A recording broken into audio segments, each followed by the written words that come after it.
Bonjour. Point sur la PAC, l'Union européenne et la France rurale. Les médias n'arrêtent pas de vous le rabâcher, la France entière doit avoir espoir en un nouveau gouvernement macroniste suite au remaniement ministériel. Comme si cela allait changer quelque chose aux problèmes des Français, tellement les ministres sont interchangeables et inutiles, puisque les décisions importantes sont prises à Bruxelles par l'Union européenne. Cette semaine, je voudrais vous parler de la politique agricole commune, la PAC. Toujours très à l'écoute du monde rural, j'étais la semaine dernière en déplacement au cœur de l'Auvergne avec Nicolas Dupont-Aignan, au sommet européen de l'élevage à Clermont-Ferrand, puis dans le Bourbonnais, dans l'Allier.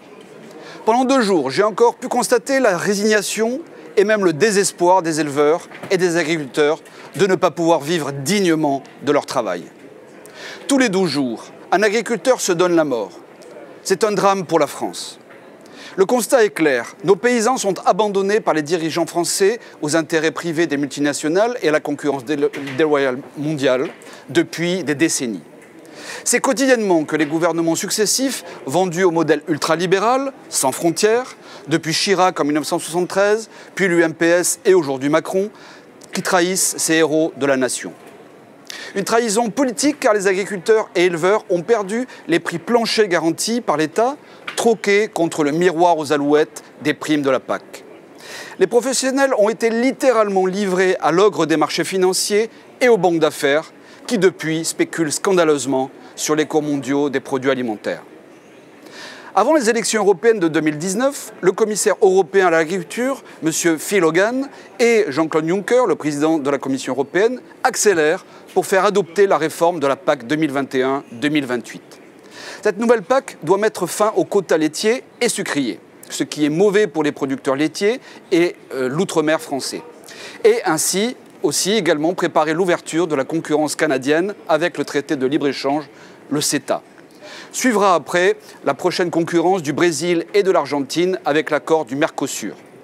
Quant au traité de libre-échange USA-Union européenne, le TAFTA, suspendu par le président Trump, l'obstacle a été rapidement contourné par une fusion capitalistique entre Bayer et Monsanto pour former un géant industriel de la chimie en Europe avec la bénédiction de l'Union européenne.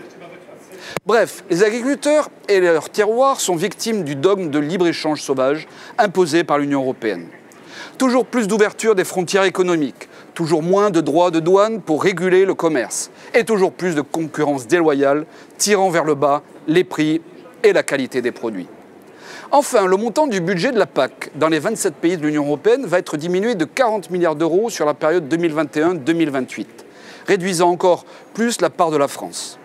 Les sacrifiés seront les 91% des exploitations françaises bénéficiant de la PAC. La baisse estimée des subventions sera de 15 000 € par exploitation en moyenne. Je dis à tous nos agriculteurs et éleveurs français, sur les aides agricoles de l'Europe, arrêtez de croire les contre-vérités de vos syndicats politisés comme le FNSEA par exemple. La totalité des primes PAC de l'Union européenne, c'est le budget de la France et donc c'est votre argent. La vérité est que la France est le 2e contributeur au budget de l'Union européenne avec 21 milliards d'euros par an et nous recevons en contrepartie 9 milliards au titre de la PAC. Le résultat de cette politique fédéraliste de l'Union européenne est connu. Malbouffe, scandale sanitaire, maltraitance animale, productivisme dévastateur de notre environnement, domination des géants mondiaux pour tuer les petits producteurs indépendants. Le tout avec la complicité des gros syndicats affairistes proches du pouvoir économique. Pourtant, l'agriculture et l'élevage français est un atout fabuleux car c'est notre économie ancestrale dont l'excellence est reconnue mondialement. La France doit redevenir la première puissance agricole en Europe. Dans notre nouveau modèle d'Europe, nous proposons de transformer la PAC et de rétablir les 3 piliers d'origine. 1. La préférence communautaire.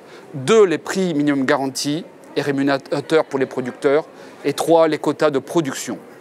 Notre PAC du XXIe siècle respectera les producteurs, les consommateurs et les ressources naturelles comme l'eau, la forêt et la terre. Chacun d'entre nous doit savoir ce qu'il mange. Il faut connaître la provenance, la composition des produits, la traçabilité de la viande, la méthode d'abattage. Il n'est plus acceptable en France de favoriser le communautarisme alimentaire en consommant de la viande halal, sans étiquetage, en payant plus une taxe religieuse à l'islam, sans le savoir. Notre PAC du XXIe siècle respectera l'environnement, donc la défense des circuits courts et la vente directe du producteur au consommateur. Enfin, l'État français devra financer une recherche et développement public pour trouver d'urgence un substitut aux produits phytosanitaires nocifs comme le glyphosate. En 2019, aux élections européennes, nous aurons tous l'opportunité unique de reprendre le pouvoir de contrôle de notre ruralité pour la rendre à ceux qui nous nourrissent. Le pays, c'est les paysans. Défendons-les.